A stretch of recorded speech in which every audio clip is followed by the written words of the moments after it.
खबर यह है, सुर्खियां हो रही हैं कि क्या ब्रिटेन से कोहिनूर हीरा वापस आएगा क्या? क्यों आई ये खबर, कितनी इंपॉर्टेंट है जानना, सारे विषय पर चर्चा करेंगे। हमने आज से लगभग 8 महीने पहले जब महारानी नहीं बची थी उस समय एक सवाल किया था कि क्या भारत आएगा कोहिनूर। हमने सवाल किया था लेकिन हमारे पीछे कोई वो तो था नहीं, हमने तो बस कर दिया था। हमें क्या पता था 8 महीने बाद हमारी ये खबर सुर्खी बन जाएगी। बोले कैसे कह रहे हो आप? हमने 8 महीने पहले जो विषय उठाया था भाई साहब, इस समय वो सुर्खी है। सुर्खी दिखाते हैं पहले आपको, फिर लौटेंगे। भाई साहब सुर्खी ये है, ब्रिटेन के अखबार ने छापी है कि India to force Britain into colonial reckoning with treasure demand. सुर्खी बनती है, यूके मीडिया में कहा गया है कि इंडिया कोहिनूर को वापस लाने की कोशिश कर रहा है। India's PM Modi eyes return of Kohinoor, thousand of other treasures from Britain. India to wage diplomatic campaign to reclaim Kohinoor diamond from Britain. India to bring back Kohinoor diamond from Britain, Modi government to launch campaign, ऐसा report में कहा गया है। 13 मई की खबर है, ज्यादा पुरानी नहीं है। हमने क्या कहा था, इधर सुनिए सुनिए सुनिए सुनिए, अपनी खबर देख लो। और बिना गवाह के नहीं बोल रहे हैं जनाब, अपन ने अंकित इंस्पायर इंडिया पर कराया था, मिलियंस में व्यू है, जाकर देख सकते हैं, पता चल जाएगा। प्रमोद आरएएस का कोर्स कब से शुरू कर रहे हैं? बेटा कोशिश है इस महीने के अंदर अंदर मैं अनाउंस कर दूं, क्योंकि बिना टीम के बिना कंटेंट के मैं नहीं आऊंगा। पूरी प्रिपरेशन के साथ ऑलरेडी टीम मेकिंग पर काम चल रहा है, मतलब ऑलरेडी 3 टीचर्स को मैं एनरोल कर चुका हूं, पूरी टीम लेकर ही हाजिर होऊंगा, है ना बेटा। मैं खुद भी एज ए टीचर वहां पर रहूंगा, लेकिन मुझे भी और सारे टीचरों की आवश्यकता होगी। एग्जाम बड़ा है तो एग्जाम के साथ साथ मेहनत भी बड़ी लगेगी, है ना। आइए तो अब साहब यहां पर जब क्वीन एलिजाबेथ मरी उसके बाद में ये क्वेश्चन उपजा, और उपजने के बाद में क्वेश्चन बनने लगा कि इनकी जगह कौन लेगा। तो कौन लेगा इनकी जगह? इनके सुपुत्र ने राजगद्दी संभाली। सुपुत्र का चार्ल्स जो है, प्रिंस चार्ल्स, जो अब राजा चार्ल्स हो चुके हैं, और कैमिला जो है उनकी पत्नी, उन्होंने हिस्टोरिक कोरोनेशन सेलिब्रेशन अभी किया। 6 मई को इनको राजा ब्रिटेन का बनाया गया। 6 मई को ये राजा जी बने, ये रानी बनी, यानी महाराजा महारानी अब ब्रिटेन के ये हैं। मैं आपको बता दूं, आप में से कुछ लोग शायद इस बात को लेकर भी चिंतित हो कि सर महाराजा महारानी का कल्चर ब्रिटेन में आज भी चलता है क्या? तो मैं आपकी जानकारी के लिए बताना चाहूंगा, ब्रिटेन में कॉन्स्टिट्यूशनल मोनार्की है, यानी संविधान भी है और राजशाही भी है। राजशाही के साथ में संविधान काम करता है, जिसको कि इलेक्टेड पार्लियामेंट चलाती है। राजशाही जो है वो पूरी तरह से पदानुगत चली आ रही है, मतलब वंशानुगत तरीके से चली आ रही है, ठीक है। तो जो महारानी अभी मरी है उनके बेटे हैं ये, उनकी वाइफ हैं ये। टेक्निकली उम्मीद की जा रही थी कि महारानी अपने मुकुट पर कोहिनूर धारण करेंगी, इन्होंने नहीं किया। आपके दिमाग में प्रश्न जरूर बनेगा, सर महाराज के सिर पर तो दिख रहा है कोई हीरा, लेकिन ये कोहिनूर नहीं है साथियों। तो ये क्या है अभी बताएंगे, लेकिन इससे पहले ये जान लीजिए कि इनका जब कोरोनेशन हुआ तो भारत की तरफ से हमारे जो वाइस प्रेसिडेंट साहब हैं वो यहां पर जाकर आए थे, ठीक है ना। तो उम्मीद है आपको ये बात समझ में आए। हमारी तरफ से प्रधानमंत्री ने भी अपनी तरफ से विशेष दी थी। कोहिनूर की जगह कैलिनन नामक हीरे को पहना गया था। कैलिनन नामक हीरा कोहिनूर के स्थान पर मुकुट पर धारण किया गया था, और प्रिंस का जो मतलब जब राजा हो गए, किंग चार्ल्स जो गए, प्रिंस चार्ल्स की जगह उन्होंने 1.06 किलोग्राम का अपना क्राउन पहना, जिसमें 2000 हीरे, 17 सफायर, 11 एमराल्ड और 269 मोती लगे थे, 4 रूबी जड़े हुए थे। इसमें कैलिनन डायमंड लगा हुआ था, कैलिनन 2 के नाम से जैसे जाना जाता है। इसे कोहिनूर की जगह लगाया गया था। उम्मीद की जा रही थी कि महाराजा जो है वो कोहिनूर धारण करेंगे, अब कैमिला जो है वो कोहिनूर धारण करेंगी।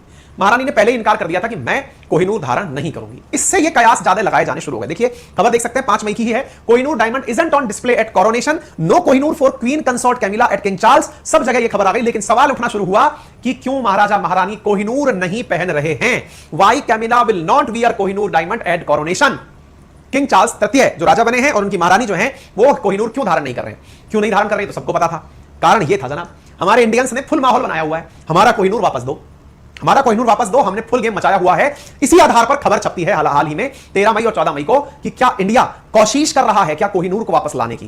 क्या भारत सरकार ने कोई अपने द्वारा कैंपेन लॉन्च किया है क्या कोहिनूर को वापस लाने के लिए? यह खबर कहां से छपी? तो ये यूके की एक मीडिया हाउस है द टेलीग्राफ, उसने अपने द्वारा यह खबर छापी। UK news website of the year के नाम से द टेलीग्राफ को जाना जाता है, वहां से यह खबर निकलकर आती है।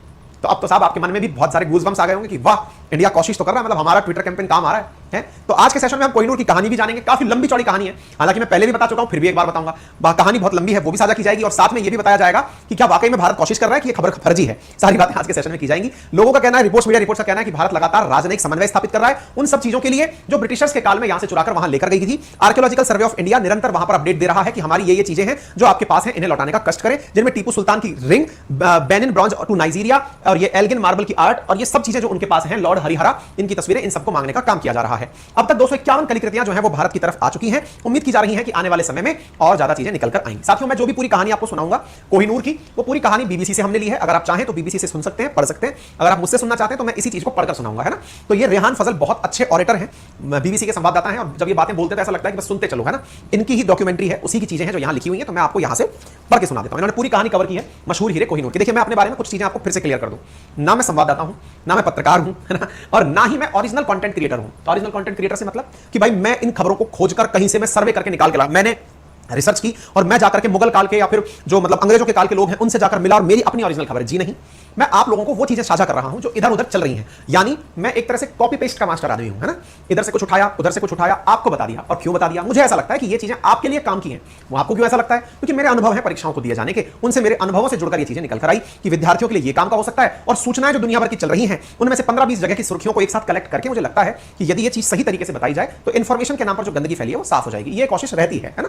तो ये जो खबर बताई जा रही है ऐसी किसी ना किसी अखबार की हम खबरें आप तक लेकर आते हैं। तो बीबीसी की खबर में क्या लिखा है कि इस मतलब जो कोहिनूर है जिसकी हम कथा सुन रहे हैं, इसकी जो सबसे पहली जिक्र है वो बाबर की आत्मकथा में मिलती है। तो अब आप में से कुछ पढ़ने वाले जो विद्यार्थी वर्ग के लोग हैं वो इन चीजों को मेंशन कर सकते हैं। आप पूछेंगे सर जब बीबीसी में लिखा हुआ है तो हम क्यों पढ़ें? आपकी परीक्षा में तो पूछी जाती है ना ये चीजें। तख्ते ताउस क्या है, किसका आक्रमण कब हुआ, मतलब पंजाब के आखिरी शासक कौन थे, किसने कोहिनूर किसको दिया, उस जहाज का नाम क्या था जिसमें कोहिनूर जा रहा था, वो सारी स्टोरी इसी में ही है ना। तो आप इन चीजों को अपने लिए साइड में लिखते चल सकते हैं। सबसे पहली जानकारी कहां मिलती है, कहां से कैसे हुआ वगैरह वगैरह, ठीक है। बाकी मर्जी आपकी, कहानी सुन सकते हैं। इसमें कहा गया है कि बाबर कहता है कि उसके बेटा कौन था, उसका हुमायूं, उसने उसे तोहफे में दिया था। कैसे मिला तोहफा? तो बाबरनामा जो बाबर की अपनी आत्मकथा है उसमें यह लिखा हुआ है कि पानीपत की जब लड़ाई हुई थी सुल्तान इब्राहिम लोदी से, तो उस समय आगरा किले की सारी दौलत हुमायूं ने अपने कब्जे में ले ली थी।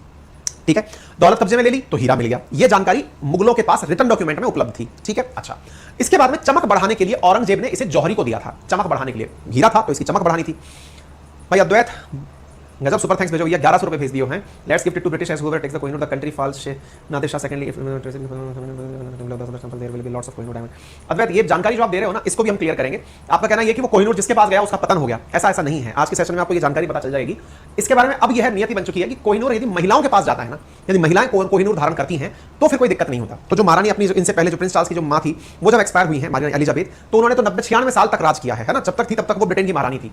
ये आप जो बोल रहे हैं वो भी मतलब इसलिए इसको बैड लक वाला सबसे बेकार वाला डायमंड माना जाता है। लेकिन अब इसका तोड़ निकल चुका है कि महिलाएं धारण करती हैं तो कोई दिक्कत नहीं होती है। ठीक है, आएंगे आप वाली बात पे। ठीक है, तो औरंगजेब ने जौहरी को कोहिनूर दिया था। तो शाहजहां ने जब अपने लिए एक विशेष सिंहासन बनवाया तब उसे सोने और कई जवाहरातों से मढ़वाया। इसे तख्त ए मुरस्सा नाम दिया गया, तख्त ए ताउस। ठीक है, नाम को बदलकर बाद में इसका मयूर सिंहासन कर दिया गया और इसी में बाबर का हीरा लगा दिया गया, वही जो कोहिनूर के नाम से जाना जाता है। अच्छा, इसके बाद में दुनिया भर के जौहरी से देखने आने लगे। उनमें से एक जौहरी आया वेनिस से जिसका नाम था हॉर्ट्सो बोर्जिया। कोहिनूर की चमक बढ़ाने के लिए औरंगजेब ने उसे हॉर्ट्सो बोर्जिया को दे दिया कि इसे थोड़ा और चमकदार बनाओ। हीरा कैसे चमकदार बनता है? उसमें अगर सही से कट लग जाए, हीरा चमकता क्यों है? टोटल इंटरनल रिफ्लेक्शन TIR जो है ना उसकी वजह से ये चमकता है। क्यों?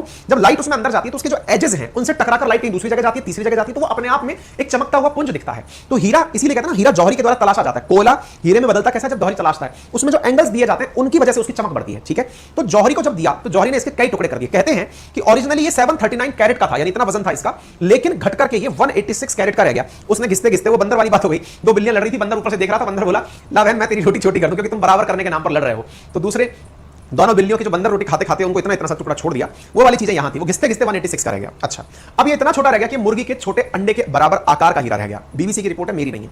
कोहिनूर का माना जाना है कि इसमें संभवतः तुर्कों ने किसी दक्षिण भारतीय मंदिर के मूर्ति की आंखों में से इसे निकाला था।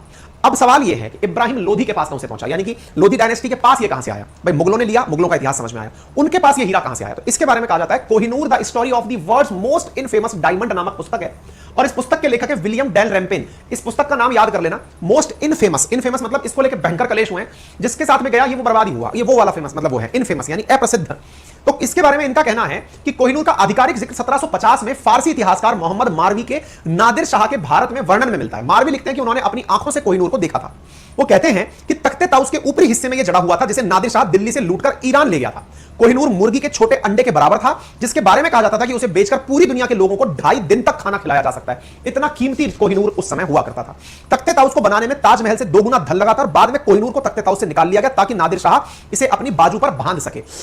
क्लेम किया जाता है कि यह जो सबसे पहले लोधी के पास जब पहुंचा कहां से था, तो इसके बारे में कहा जाता है कि दक्षिण भारत में काकतीय रूलर्स के द्वारा दुर्गा देवी की एक मूर्ति बनाई गई थी। उस मूर्ति की जो एक आंख थी ना, उस आंख में ये डायमंड लगा हुआ था, तो वहां से ये डायमंड निकाला गया था। गॉडेस भद्रकाली की आंख में वारंगल के अंदर ये डायमंड लगा हुआ था, जिसे तुगलक जो इन्वेडर्स आए थे उनके द्वारा निकाल लिया गया था। तो कोहिनूर की जो कहानी है उसके बारे में कहा जाता है कि ये बहुत पुराने समय से दक्षिण भारत में थी, वहां से लूट करके इसे लाया गया। अब इसको लेकर के भी बहुत सारे क्लेम्स हैं, है ना, कि अभी दक्षिण भारत में इससे भी बड़े बड़े हीरे हैं। जैसे अभी अद्वैत ने चर्चा की कि पद्मनाभ जो टेंपल है उसके अंदर बहुत सारा मतलब हीरा भरा हुआ है, बहुत सारा खजाना है, वो भी चर्चाओं का पार्ट है। ये तख्ते ताउस इसके ऊपर लगा हुआ होता था। यहां से नादिर शाह ने इसको निकाल लिया और अपनी बाजू पर बांधना शुरू कर दिया। नादिर शाह के बारे में कहते हैं कि ये जब इंडिया आक्रमण करने आया तो ये इतना मतलब मुगल्स का पतन हो रहा था और नादिर शाह का आक्रमण हो रहा था। कहते हैं नादिर शाह इतना ज्यादा अमानवीय रूप से मतलब अत्याचार किया था, इंडिया के ऊपर कि मुगलों ने जो अपने 250-300 सालों में जो संपत्ति कमाई थी ना, वो नादिर शाह मुश्किल से महीने 2 महीने के अंदर बांध करके ले गया। इतना खराब। अच्छा, इंडिया के ऊपर आक्रमण क्यों हुए, इसके ऊपर मैंने कई बार अपने विभिन्न सेशन में बताया है, कभी और भी इस बारे में जिक्र करेंगे। इंडिया के जो लोग हुआ करते थे ना, वो सिल्क रूट के माध्यम से व्यापार करने कुस्तुनतुनिया जाया करते थे, तुर्की, और वहां से यूरोप के लिए सामान बेचा करते थे, मसाले हुए, सिल्क हुए, कॉटन हुए, इन सब चीजों को। हम लोग बड़े व्यापारी हुआ करते थे जो पैसे कमा के हम लाते थे, तो बीच में ये भिखारी जैसे लोग रहा करते थे, है ना। जैसे सामान कौन लूटते हैं, लुटेरे। तो लुटेरे क्यों लूटते हैं, क्योंकि उनके पास, उनको लगता है कि सामने वाला बहुत ज्यादा पैसा ले जा रहा है, तो लुटेरे हुआ करते थे उस रूट के अंदर। अफगान वाले, सीरिया वाले, तुर्की वाले, ये वो लोग हुआ करते थे, और ये अफगानिस्तान के साथ साथ जो ईरान वाले, तो ये लोग उस पैसे को कई बार तो रास्ते में लूट लेते थे। जब रास्ते में लूटने के बाद में इनका घर नहीं चलता था, तो फिर ये उन व्यापारियों के घरों तक आ जाते थे। तो व्यापारी कौन हुआ करते थे, इंडिया वाले। तो इंडिया वालों के घर तक इसीलिए आक्रमण बार बार इंडिया में हुए, है ना, कि भाई ये लुटेरे ही थे असल में। तो ये लुटेरे इंडिया आते ही ये सोच करते कि ये लोग बड़े पैसे वाले हैं, ठीक है। तो ऐसे ही नादिर शाह इंडिया आया। उस समय दिल्ली का राजा हुआ करता था मुगल बादशाह मोहम्मद शाह रंगीला, और कहते हैं कि अपनी 1.5 लाख की सेना के साथ, मुगल की एक तरफ 10 लाख की सेना थी, 1.5 लाख की सेना को नादिर शाह ने 1.5 लाख की सेना से हरा दिया था। दिल्ली पहुंचने पर नादिर शाह ने ऐसा कत्लेआम कराया जिसका इतिहास में उदाहरण बहुत कम मिलता है। एक इतिहासकार है जिनका नाम है एच एम एलियट और जॉन डॉसन। उनकी किताब है the history of India's told by its own historians, मतलब भारत के इतिहासकारों ने जो बातें लिखी, उन बातों को इन भाई साहब ने अपनी किताब में लिख दिया। टॉपिक फर्स्ट मास्टर थे ये भी। उन्होंने लिखा कि जैसे ही नादिर शाह की 40,000 सैनिक दिल्ली में घुसे, अनाज के दाम आसमान पर चले गए। जब नादिर शाह के सैनिकों ने मोलभाव करना चाहा, तो उनसे दुकानदारों ने झड़प शुरू कर दी और लोगों ने सैनिकों पर हमला करना शुरू कर दिया। दोपहर तक 900 फारसी सैनिक मारे जा चुके थे। तब तक नादिर शाह ने दिल्ली की आबादी का कत्लेआम का आदेश दे दिया। कत्लेआम सुबह 9 बजे शुरू हुआ। सबसे ज्यादा लोग लाल किला, जामा मस्जिद, दरीबा और चांदनी चौक के आसपास के इलाकों में मारे गए। लगभग 30,000 लोग नादिर शाह के द्वारा मारे गए। एक और इतिहासकार है जिनका नाम है विलियम फ्लोर। उन्होंने अपनी पुस्तक new fact of Nadir Shah India's campaign में लिखा है कि मोहम्मद शाह रंगीला जो थे, उनके सेनापति थे निजामुल मुल्क, वो बिना पगड़ी के सामने नादिर शाह के सामने प्रस्तुत हुए और कहने लगे कि अब आप जनता पर अति करना बंद करें, आपको जो पनिशमेंट देना है मुझे दे दें। उन्होंने दोनों हाथ अपने पीछे करके पगड़ी से हाथ उनके बांधे हुए थे और वो बैठ करके बोले कि आप जनता को मत मारिए, मैं सेनापति हूं, मुझे मार दीजिए। नादिर शाह ने इस शर्त पर कत्लेआम रुकवाया कि उन्हें दिल्ली छोड़ने से पहले 100 करोड़ रुपए देने होंगे। तब जाकर नादिर शाह 100 करोड़ रुपए निजामुल मुल्क से लेता है। 100 करोड़ रुपए देते कहां से, तो दिल्ली की जनता से पैसे वसूले गए। और इस प्रकार से कहते हैं कि जो 348 साल में मुगलों ने दौलत कमाई थी, उसका मालिक कुछ ही क्षण के अंदर एक और व्यक्ति बनकर चला गया और नादिर शाह यहां से संपत्ति लूटकर निकल पड़ा। कहते हैं कि साहब ये जो कोहिनूर था तख्ते ताऊस पर लगा हुआ, वो भी वो ले ही जा रहा था। तो विलियम डॉलम्पेन और अनीता आनंद कहती हैं कि जब इस चीज को ढूंढा जाता है तो पता चलता है कि मुगल रत्नों के विशेषज्ञों से बात करने पर राय मिलती है और जानकारी ये मिलती है कि दरबार की एक नर्तकी थी जिसका नाम था नूरबाई। उसने नादिर शाह से कहा कि मोहम्मद शाह ने अपनी पगड़ी में कोहिनूर को छुपा रखा है, क्योंकि इतना महंगा था ये, तो इसको छुपा करके अपने पास सुरक्षित रखने के लिए पगड़ी में बांधकर रख लिया। तो नादिर शाह को जब ये मुखबिरी लगी कि मोहम्मद शाह ने इसे छुपा रखा है, तो नादिर शाह मोहम्मद शाह से कहते हैं कि आप अपना पगड़ी एक्सचेंज कर लेते हैं, क्योंकि अब अपन फ्रेंड हो गए हैं, क्योंकि अब तो मैं यहां से जा रहा हूं। तो नादिर शाह ने उनकी वो पगड़ी दोस्ती के नाम पर एक्सचेंज करके वो पगड़ी भी अपने सर पर रख ली और वहां से उस कोहिनूर को पगड़ी में छुपा हुआ ही लेकर निकल गए। ठीक है ना, तो हाथों में आ गया। इस प्रकार से कोहिनूर जो है वो नादिर शाह के नाम आ गया। इसका नाम कहते हैं कि इसलिए पड़ा, इसे जब पहली बार देखा गया था तो देखकर ऐसा लगा जैसे रोशनी का पहाड़ हो, इसलिए इसका नाम कोहिनूर पड़ा। दिल्ली की लूट में अफगानिस्तान तक ले जाने की पूरी कहानी थी और उसमें कहा जाता है कि जब इसे ले जाया जा रहा था, तो जब नादिर शाह अपने देश इसको अफगानिस्तान ले जा रहा था, अब इसी कारण से अफगानिस्तान के अंदर भी इसकी मांग उठी। तालिबान फिलहाल ब्रिटेन से इसे मांग रहा है कि ये हमें दो, ठीक है ना। तो भाई साहब बात यह कि नादिर शाह ने अपने देश का जब रुख किया तो उसके साथ वो साथ में सारी चीजें ले जाने की तैयारी करने लगा। अपने साथ तख्ते ताऊस, कोहिनूर, ये सब था। लूटे गए खजाने में 700 हाथी, 400 ऊंट, 17,000 घोड़े, इन सब पर लाद करके वो ईरान के लिए रवाना हुआ। बीच में चेनाब रिवर पड़ती है, सिंधु की सहायक नदी, इंडस की सहायक नदी, ठीक है। उसको लेकर के जब ये गुजर रहे थे तो हर सैनिक की तलाशी ली गई। तलाशी क्यों, कि बेटा हम तो ये माल ले जा रहे हैं, ऐसा तो नहीं सैनिकों ने भी अपनी जेबें भर रखी हो। सैनिकों को जब ये पता चला कि उनकी जेबों में माल है और वो चेकिंग के दौरान पता चल जाएगा, तो जमीन खोद खोद कर सैनिकों ने चेनाब के किनारे पर वो सारे जो जवाहरात थे वो दबा दिए। कुछ सैनिक नदी पार करते करते ही उस नदी में उन जवाहरातों को छोड़कर चले गए, ताकि भविष्य में जब कभी यहां आना होगा तो तलहटी में पड़े हुए जवाहरातों को ढूंढकर निकाल लिया जाएगा। ऐसा भी इतिहास के अंदर जानकारी मिलती है आलम आरा ए नादरी के अंदर, ठीक है। अच्छा, अब यहां तक कहानी हो गई। अब साहब नादिर शाह के पास ही लेकिन कोहिनूर बहुत ज्यादा दिनों तक नहीं रह पाया। उसकी हत्या के बाद यह हीरा अफगान के अंगरक्षक अहमद शाह अब्दाली के पास आ गया। अहमद शाह अब्दाली से होते हुए 1813 में यह महाराजा रणजीत सिंह, जो पंजाब के राजा हुआ करते थे, उनके पास में आ गया। महाराजा रणजीत सिंह के पास 1813 में कोहिनूर पहुंचता है और महाराजा रणजीत सिंह इसे हर दिवाली, दशहरे आदि के समय पर बाहों पर बांधकर, बाजू पर बांधकर निकलते थे। और जब कोई ब्रिटिश अफसर उनके दरबार में आता था तब उसे भी वो कोहिनूर दिखाते थे कि ये वो कोहिनूर है। अच्छा, इस तरह से जब भी वो कहीं जाते थे, चाहे मुल्तान जाएं, चाहे पेशावर जाएं, चाहे दूसरे देशों में जाएं। अब देखिए, ये मुल्तान हुआ, पेशावर हुआ, ये सभी शहर इस समय पाकिस्तान में हैं।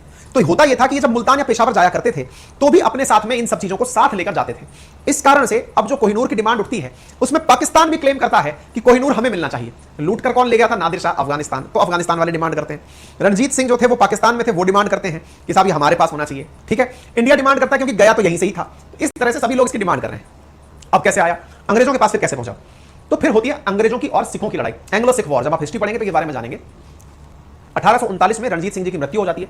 कड़े संघर्ष के बाद 1843 में उनके 5 वर्षीय बेटे दलीप सिंह को पंजाब का राजा बना दिया जाता है। 5 वर्षीय दलीप सिंह थे, इनको पंजाब का राजा बना दिया गया। टेक्निकली वो हीरा अभी भी उन रणवीर सिंह के जो बेटे हैं उनके पास ही था, रणजीत सिंह के जो बेटे हैं, ठीक है। 5 वर्षीय जब दलीप सिंह को जब राजा बनाया गया तो दूसरे एंग्लो सिख युद्ध में अंग्रेजों की जीत होती है और उनके साम्राज्य और कोहिनूर पर अंग्रेजों का कब्जा हो जाता है। दलीप सिंह को उसकी मां से अलग करके एक अंग्रेजी दंपत्ति के साथ रखने के लिए फतेहगढ़ किले में भेज दिया जाता है। मां अलग कर दी गई, बेटा अलग कर दिया गया, क्योंकि अब अंग्रेजों का पूरा सिख एंपायर पर राज हो चुका था और दलीप सिंह को लेकर के एक अन्य परिवार, अंग्रेज परिवार के साथ रहने भेज दिया। लॉर्ड डलहौजी खुद कोहिनूर लेने के लिए फिर लाहौर आए और यहां पर उन्होंने तोशखाना बोले तो गिफ्ट रूम में रखे हुए इस हीरे को निकलवाकर डलहौजी के हाथ में रखा गया। उस समय इसका वजन 190.3 कैरेट था। लॉर्ड डलहौजी ने कोहिनूर को पानी के जहाज, ये कई बार क्वेश्चन पूछा जाता है, मेडिया है ना, गांधी जी किस जहाज से इंडिया आए ये सवाल पूछा जाता है, कोहिनूर किससे गया वो सवाल पूछा जाता है। मेडिया के रास्ते महारानी विक्टोरिया के पास इस जहाज को पानी के जहाज के माध्यम से इंग्लैंड भेजा गया। कहते हैं कि जब मेडिया पानी में जा रहा था, ये इतना मतलब famous story of most infamous diamond क्यों कहा गया इसे, क्योंकि ये जब जहां जहां रहा इसने इतने संकट देखे हैं या फिर इसकी वजह से इतने संकट आए हैं। फिर क्या हुआ, अब अपनी धार्मिक मान्यताओं के हिसाब से अगर देखा जाए तो महारानी की मतलब देवी की आंख में से निकाला गया, भद्रकाली की आंख है असल में ही, ये जहां जहां गई वहां पर सबका पतन ही होता गया, क्योंकि आपने देवी की आंख से निकाला है। ऐसी मान्यताएं हैं भारत के अंदर, ठीक है। अब ऐसी स्थिति में जब इसे मेडिया जहाज पर रखकर भेजा गया तो मेडिया जहाज से जाते समय उस जहाज के ऊपर इतना तेज तूफान आया कि वो जहाज के 2 टुकड़े होते होते बचे। जहाज पर यह नहीं बताया गया था कि इस जहाज से कोहिनूर जा रहा है, इसे बड़े गुप्त तरीके से ले जाया गया। जहाज जब मीडिया पानी से होकर जा रहा था तो जहाज में हैजा फैल गया। हैजा फैल गया तो बहुत बुरी तरह से लोग बीमार होने लगे। तो कैप्टन ने जनता से कहा कि परेशान ना हो, रास्ते में मॉरिशस आ रहा है, हम वहां उतरेंगे। लेकिन हैजा की सूचना मॉरिशस को पहले लग गई कि मीडिया जहाज में हैजा फैला हुआ है। मॉरिशस ने अपने द्वारा बंदूकें तैनात कर दी जहाज के ऊपर कि अगर बेटा तुम यहां रुक गए गोली से उड़ा देंगे। तो मीडिया मॉरिशस में रुक नहीं पाया। मीडिया समुद्र के रास्ते फिर इंग्लैंड पहुंचता है। इंग्लैंड में लोगों को यह बता दिया गया था कि मीडिया में कोहिनूर आ रहा है। देखने के लिए भयंकर भीड़ उमड़ती है और तब तक पहली बार यह जाकर पता चलता है कि हाँ भाई कोहिनूर जो है वो इंग्लैंड पहुंचा है। बड़ी मात्रा में लोग देखने के लिए इसे सड़कों पर एकत्रित होते हैं। आप तस्वीरें देख सकते हैं, मतलब बहुत ही तरीके से वहां ले जाया गया था, ठीक है। अच्छा, तो मीडिया हो गया। मीडिया के बाद में आप जो ये देख रहे हैं कोहिनूर ले जाने वाले जहाज, इसके ऊपर इसकी भी कहानी लिखी गई है, उसमें सब बातें लिखी हुई है, ठीक है। अच्छा, लंदन में इस कोहिनूर का गजब का स्वागत किया गया, मतलब इसके स्वागत में बड़ी मात्रा में भीड़ यहां पर एकत्रित होती है। लंदन के अंदर इसकी नुमाइश लगाई जाती है और इसको इस तरह से प्रेजेंट किया जाता है कि देखो अंग्रेजी सेना कितनी कामयाब हो गई है। पूर्वी मतलब इसको ईस्ट कहा जाता था, ईस्ट इंडिया वाले क्षेत्र में, यहां पर यह सेना जाकर के इस तरह की कार्रवाई कर रही है कि वहां का आन बान शान कोहिनूर को ले आई है, ठीक है। तो उस तरह से कहते हैं कि वहां पर द टाइम्स में लिखी खबर के अनुसार लोगों ने इसका जमावड़ा ऐसे कभी पहले नहीं देखा था।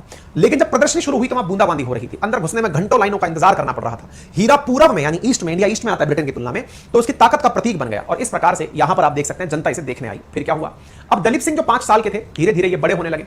एक बार दलीप सिंह जो है महारानी विक्टोरिया से मिलने गए। विक्टोरिया से मिलने गए, दलीप सिंह को कुछ भी नहीं पता था कि पुराना इतिहास क्या है। 5 साल के बच्चे को क्या याद होता है कि क्या कहानी है इसकी। महारानी विक्टोरिया से जब मिलने गए तो महारानी विक्टोरिया ने तब तक उसे पहना नहीं था, क्योंकि महारानी विक्टोरिया में अंदर से ये गिल्ट फीलिंग थी कि हम लोग इसे गलत तरीके से ले आए हैं। दलीप सिंह को महारानी विक्टोरिया अपना ब्रीफकेस खोलकर दिखाती हैं कि देखिए ये हीरा है जो आपकी तरफ से हमें दिया गया था। दलीप सिंह इस बात से खुश होते हैं कि देखिए मेरी कितनी केयर की है इन लोगों ने। इससे दलीप सिंह खुश होकर के महारानी से कहते हैं कि आप इसे मेरी तरफ से भेंट के रूप में ही स्वीकार कर लीजिए। ऐसा करके विक्टोरिया को वापस से दलीप सिंह ने कहा कि ऑफिशियली वो हीरा विक्टोरिया को दे दिया। उसके बाद दलीप सिंह निकलकर अपनी मां से मिलने आते हैं। उन्होंने अपनी इच्छा जाहिर की कि मैं अपनी मां से मिलना चाहता हूं। जब अपनी मां से मिलने आते हैं तो उस समय उनकी मां जो है वो अंधी हो चुकी होती है। अब उनकी मां से जब वो मिलने आते हैं और अपनी मां से मिलने के लिए जब वो पहुंचते हैं तो उनकी मां को ये पता चलता है कि दलीप सिंह आए हैं। मां जिनका नाम जिंदन कौर था वो दलीप सिंह से मिलने आती हैं और जब वो मिलने आती हैं, जिंदन तो उनकी आंखों की रोशनी तब तक जा चुकी थी और जिंदन को जब ये अपने बच्चे के सिर पर हाथ फेरा तो ये पता चला कि उन्होंने सिर पर पग नहीं रखी हुई है। सिखों का जो सम्मान होता है पग, वो दलीप सिंह के सिर पर नहीं था। इससे जिंदन सिंह बहुत नाराज हुई, जोर जोर से चिल्लाने लगी, जो बोले सोनिहाल सत श्री अकाल। इससे वो कुछ सिख सैनिक थे जो वहां से लौट कर आए हुए थे ओपियम वॉर से, जो अंग्रेजों के द्वारा चीन के साथ लड़ा जा रहा था। वो जो सिख सैनिक थे वो भी वहां एकत्रित हो गए कि बोले हाँ ये तो गड़बड़ है साहब, इन्होंने हमारा अंतिम शासक यही थे और इन्होंने पग धारण नहीं कर रखी है। इस चीज से दलीप सिंह को भी एहसास हुआ कि अंग्रेजों ने उनका ब्रेन वॉश कर दिया है। दलीप सिंह बगावती हो गए कि यार ये तो हमारे साथ चीटिंग कर दी अंग्रेजों ने। दलीप सिंह इस खुन्नस में कि अंग्रेजों ने हमें गलत किया, अंग्रेजों को यह बात पता चल गई। अंग्रेजों ने उन दोनों को उठाया और एक जहाज से पानी के थ्रू रवाना कर दिया, लेकिन कहां रवाना किया नहीं पता। लेकिन एक दिन पेरिस के अंदर एक बहुत मामूली सी होटल में दलीप सिंह की लाश मिली। अर्थात दलीप सिंह पूरी तरह अनजाने में जिए और जब उन्हें पता चला कि ये पेरिस के अंदर वो एक होटल के अंदर मौत के रूप में प्राप्त हुए। तो ये कहानी है पूरे कोहिनूर की। अभी फिलहाल कोहिनूर कहां रहता है, तो ये टावर ऑफ लंदन में मौजूद रहता है। अंधविश्वास ये फैलने लगा कि कोई भी पुरुष इसे हाथ लगाएगा तो बर्बाद हो जाएगा। महिलाओं को इसे पहनने में कोई दिक्कत नहीं थी, ठीक है। आजकल ये पूरी तरह से हीरा टावर ऑफ लंदन के जेवल हाउस में रखा हुआ है। अब सवाल बड़ा बनता है कि क्या इंडिया वापस इसे लाने की कोशिश कर रहा है। तो 7 पॉइंट ये है कि भारत सरकार के द्वारा एक प्ली फाइल की गई थी, उससे थ्रू ये जानकारी निकल कर आई थी कि चूंकि ये सरकार के द्वारा दिया गया था, India should not claim Kohinoor. Kohinoor neither stolen nor forcibly taken away, ना तो चुराया गया था ना ही फोर्सिबली ले जाया गया था।